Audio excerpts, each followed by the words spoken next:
Magandang umaga mula sa Pag-asa Weather Forecasting Center. Ito ng ating update sa binabantayan nating bagyo sa loob ng ating Philippine Area of Responsibility. At as of 5 a.m. today, ito yung ating latest na mga advisories para sa ating mga lokalidad. Sa ngayon, may thunderstorm advisory tayo nakataas sa ilang bahagi ng Greater Metro Manila area. Nakakaranas tayo sa kasalukuyan ng thunderstorms over some parts of Central Luzon at itong northern portion ng Metro Manila. Para sa karagdagang impormasyon, para sa mga advisories na ito ay maaring bistahin ang official website ng panahon.gov.ph.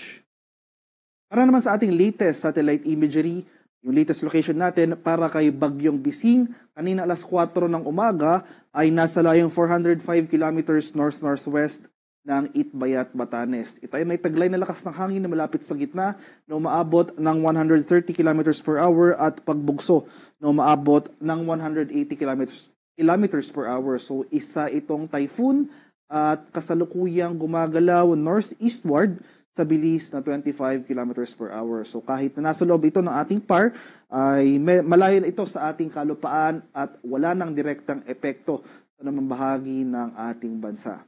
Dahil dyan, wala na tayong nakataas sa tropical cyclone wind signal at dito sa bahagi ng Batanes, wala na rin direktang epekto or hindi na magdudulot ng mga malalakas sa pag-ulan itong si Bising sa ating bansa. Gayunpaman, dahil sa patuloy na pag-iral ng southwest monsoon o yung hanging habagat, malaking bahagi pa rin ng ating bansa, particular na itong malaking bahagi ng Luzon at western sections ng Visayas at Mindanao, makakaranas tayo ngayong araw ng mataas na chance ng pag-ulan.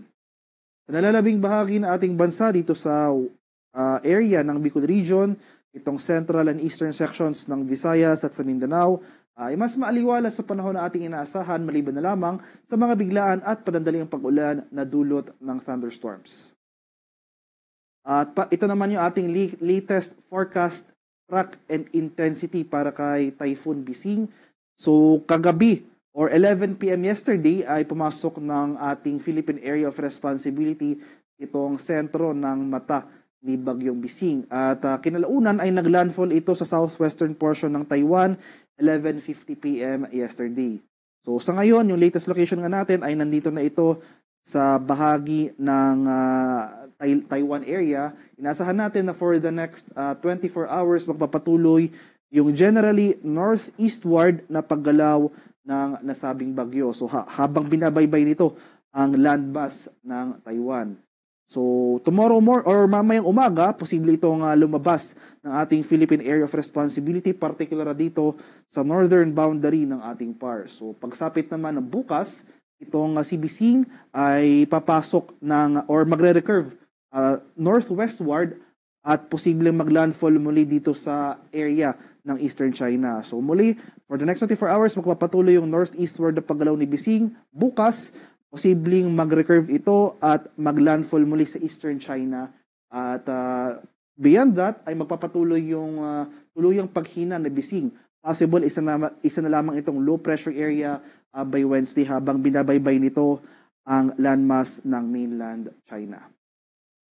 At sa ngayon, wala nga nakataas sa tropical cyclone wind signal sa naman bahagi ng ating bansa. Pero in terms naman of heavy rainfall ay mga malalakas na pag-ulan, ay mas magiging concern natin sa mga susunod na araw ay yung patuloy na pag-iral ng ating southwest monsoon o yung hanging habagat. So yung latest weather advisory natin na issued as of 5 a.m. today, may nakataas pa rin tayo or inasan pa rin natin itong mga 50 to 100 mm sa pag-ulan dito sa malaking bahagi ng Ilocos Region. So itong area ng Ilocos Norte, Ilocos Sur, La Union at Pangasinan, nasan pa rin natin yung mga malalakas sa pag-ulan na dulot ng habagat. Pagsapit bukas, araw ng Martes, ay mababawasan na yung mga areas sa makakaranas ng mga malalakas sa pag-ulan. So itong area na lamang Ilocos Norte, posible pa rin dyan yung mga 50 to 100 mm na pag-ulan. Kaya maghanda pa rin tayo at maging alerto sa mga banta ng pagbaha at pagbuho ng lupa dahil inasan pa rin natin itong western section ng Luzon ay tuloy-tuloy pa rin yung mga pag-ulan na ating mararanasan. At dahil naman sa pag-iral rin ng habagat, makakaranas rin tayo ng mga pagbugso ng hangin. So may severe winds tayong posibleng maranasan starting today dito sa areas ng Ilocos Region, Cagayan, Isabela, Aurora, Zambales, Bataan, Quezon, Occidental Mindoro, Masbate at sa Romblon. Bukas, magpapatuloy yung mga pagbugso ng hangin na dulot ng habagat sa